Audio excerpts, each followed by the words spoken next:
Have you ever wondered, why are we here? What binds the human soul to the earth? In today's video, we will uncover a shocking secret about the origins of the world, a truth that has been forbidden by the church for centuries. This is not just a story about God, but one of control and unseen conspiracies that restrain our souls. Subscribe to the channel so you don't miss shocking mysteries and esoteric knowledge that you need to awaken. From the moment the soul enters this world, it loses awareness of its true self and origins, as if silently stolen away. This is not just a phenomenon discussed in philosophy, but a profound reality that influences how humans perceive themselves and their purpose in existence. According to the ancient text on the origin of the world, this obscurity is no coincidence but a sophisticated design by the Demiurge, a flawed and ambitious god believed to have created the material world. As an architect of the finite realm, the Demiurge has constructed a world as a trap where souls are imprisoned in ignorance and submission, distanced from true knowledge. Far from being a benevolent creator, the Demiurge resembles a hidden warden who seeks to conceal the truth about the soul's origins, making the journey to liberation a formidable challenge. The Demiurge, the thief of the universe, not only created the material world to imprison souls, but also erased sacred memories and stole awareness of our divine self, replacing it with fear and relentless desires directed toward the physical realm. According to Gnosticism, when a soul enters this world, it loses the gnosis, profound knowledge of the divine realm it once belonged to.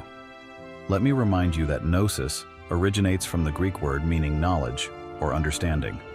However, in the context of Gnostic philosophy, gnosis is not mere conventional knowledge, but a profound, direct understanding of divinity, universal truth, or the sacred nature of reality. This type of knowledge transcends ordinary logic or reasoning, relying on personal experience, often through enlightenment, inner discovery, or spiritual connection with the divine source of the soul. In Gnosticism, gnosis is seen as the key to liberating the soul from the material world, which is regarded as being estranged from divine essence.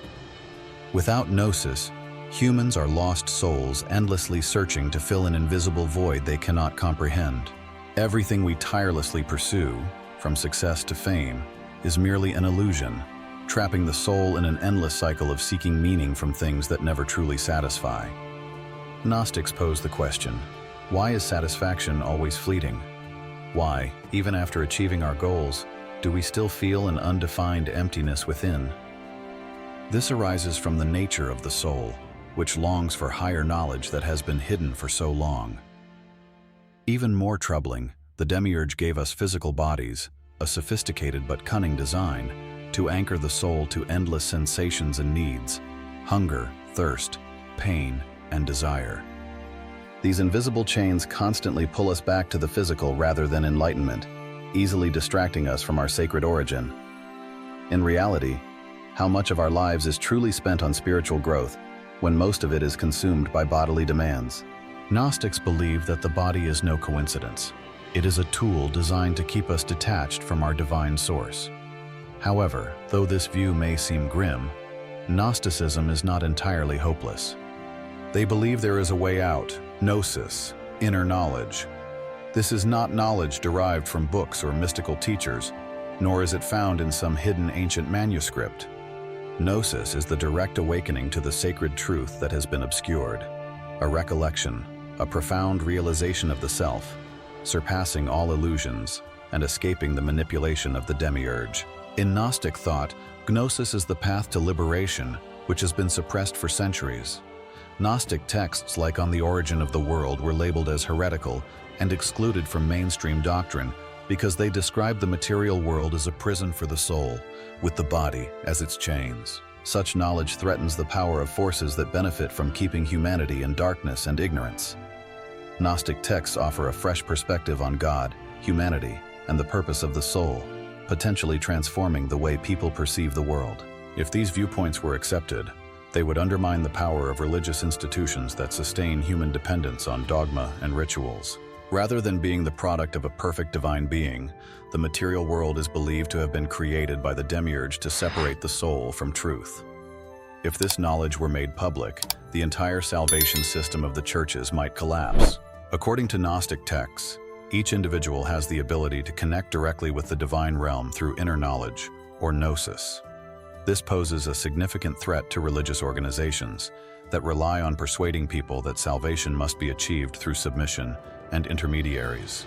To maintain power, churches not only ignored but actively hunted and destroyed these texts, branding their followers as heretics. This was a deliberate strategy. By monopolizing what is considered sacred, the Church created a singular narrative where an almighty God reigns supreme, and humanity must submit. Any worldview suggesting divine independence or humanity's potential awakening outside religious systems was eradicated. The suppression of Gnostic texts and communities was not coincidental, but a strategic move to monopolize spiritual truth. If people believed salvation could only come from an external authority, they would live in fear and absolute loyalty, easily subjected to total control. This is not merely a tale of ancient texts and theology. It is fundamentally a story of power. These forbidden ideas were not suppressed because they were false, but because they were dangerous, encouraging self-empowerment and affirming that divinity is an inherent right of all people, not a privilege of religious leaders. We will delve into the concept of the divine trap, a challenging perspective on this world. According to Gnostic texts, the material world is not a paradise, but a prison, designed by the Demiurge to keep souls trapped in the cycle of birth, death, and rebirth, an endless loop that prevents us from breaking free and realizing our divine essence. The things we tirelessly pursue, wealth, relationships, meaning, are distractions deliberately created to bind us and make our souls forget their captivity. This is not a cage of iron, but a constant struggle between the body and its needs like hunger, pain, and pleasure, which keep us attached to the material world. In this endless cycle, we are programmed to seek fulfillment in a world that can never fully satisfy. According to the Gnostics, this is a sophisticated deception, leading the soul astray and disconnecting it from the divine spark within. Every element, from bodily needs to societal structures, contributes to this system, reinforcing the belief that satisfaction is always out of reach. Only by recognizing our true nature can we escape this trap. In Gnostic thought, the Demiurge is not seen as a benevolent god, but as a flawed entity driven by ego, a lust for power and control. Rather than an omniscient creator, the Demiurge is a deceitful force demanding worship to bind souls to the material world, obstructing enlightenment and true freedom. The Gnostics argue that the Demiurge is powerful enough to create the material universe, but lacks the compassion and wisdom to guide it toward a better purpose. This makes it arrogant, blind, and utterly convinced of its role as the sole creator. The Demiurge does not act alone. It is supported by the archons, cosmic officials who sustain and operate this system, preserving the material order without aiming to enlighten humanity. These archons thrive on chaos, fear, and confusion, ensuring that souls remain unaware of their divine nature, perpetuating spiritual enslavement within the cycle of birth, death, and rebirth. The Demiurge rules through limitations in perception, creating the illusion that the material world is the only reality. By combining religious doctrines, social conditioning, and daily distractions, it ensures that people rarely question the nature of reality.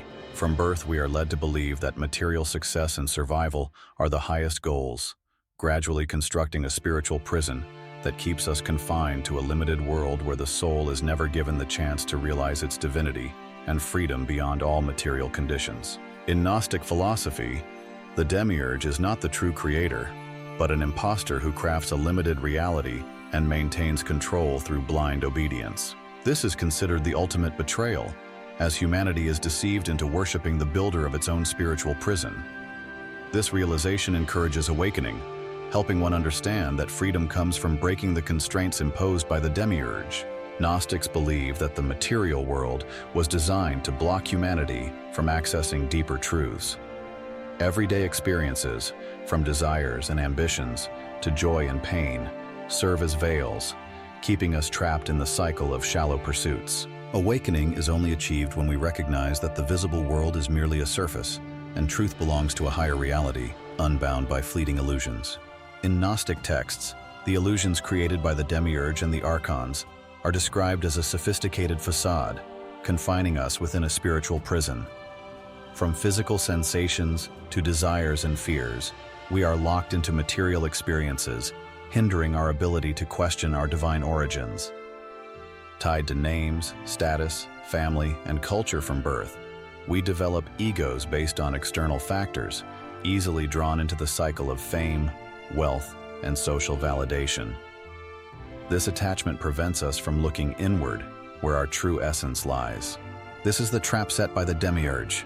As we seek happiness and worth from the outside world, each achievement leads to another desire, pulling us further away from our true selves.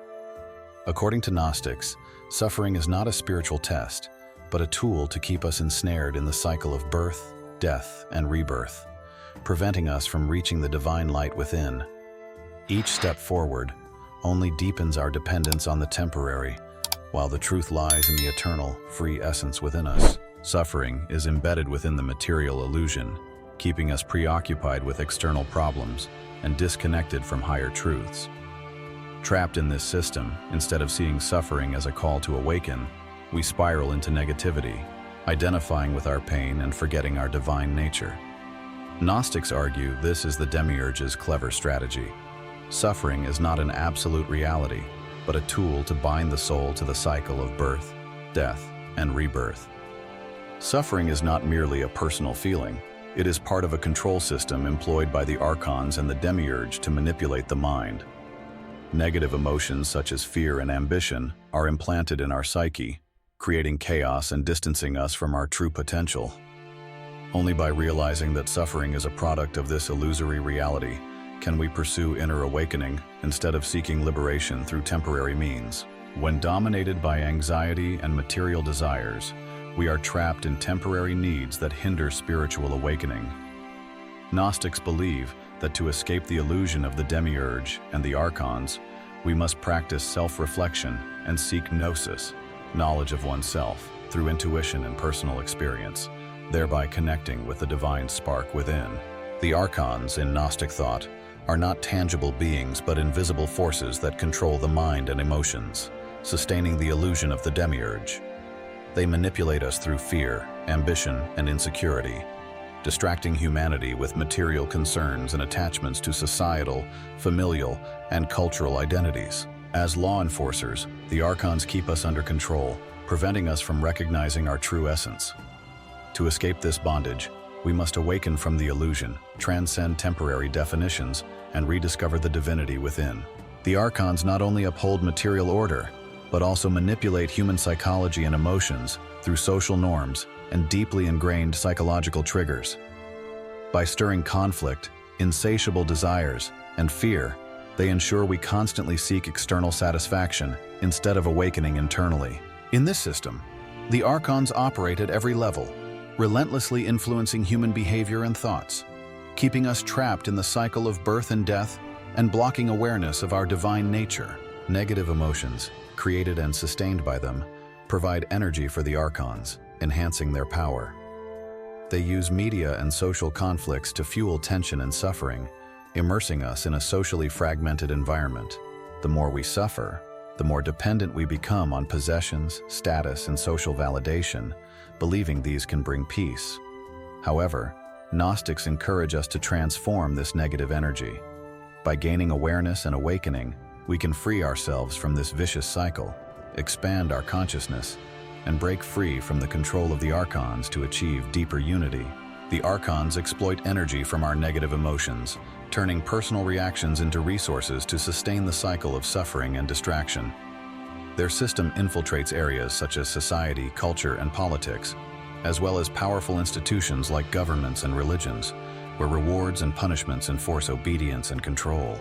These structures, from a Gnostic perspective, do not aim to foster unity, but instead perpetuate fear, keeping humanity disconnected from its inner freedom. While this description may seem as grim as a fictional dystopia, it reflects a social reality where we are consumed by materialism, entertainment, and competition. The influence of the archons is no longer a far-fetched conspiracy, but a palpable presence within systems of power. Their sophistication lies in programming us to pursue superficial goals and values rather than imposing them outright, making self-reflection on the true essence seem unattainable. This system becomes so normalized and accepted that few realize all values and beliefs have been shaped to maintain dependence. The archons are seen as invisible controllers, creating a mental labyrinth that keeps humans chasing illusions. From a Gnostic perspective, breaking this cycle to recognize one's divine essence is our ultimate goal. They believe that Gnosis, true knowledge, is the only way to weaken the power of the archons. Gnosis is not just theoretical knowledge, but a profound awareness that transcends language and arises from self-realization. Gnosis is the ability to see through illusions, like waking up from a dream, where the material world and identity fade, giving way to a higher spiritual reality. Gnostics call this moment recollection, when the soul recognizes the divine spark hidden beneath the world's noise. Although there is no fixed path to attain Gnosis, some experience it through contemplation, while others through transformative experiences. Because Gnosis depends on no institution or intermediary, it poses a threat to systems of control. This liberating knowledge frees people from reliance on external factors.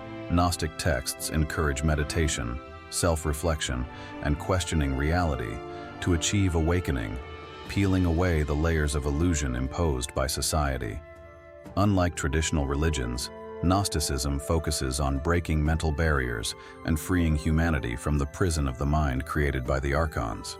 Challenging all traditional beliefs, including the concept of good and evil, is essential to them. One of their most important symbols is the divine spark within each individual, directly connected to the divine source and indestructible. Though obscured by the illusions of the material world, this spark can only shine when one turns inward and recognizes their divine essence.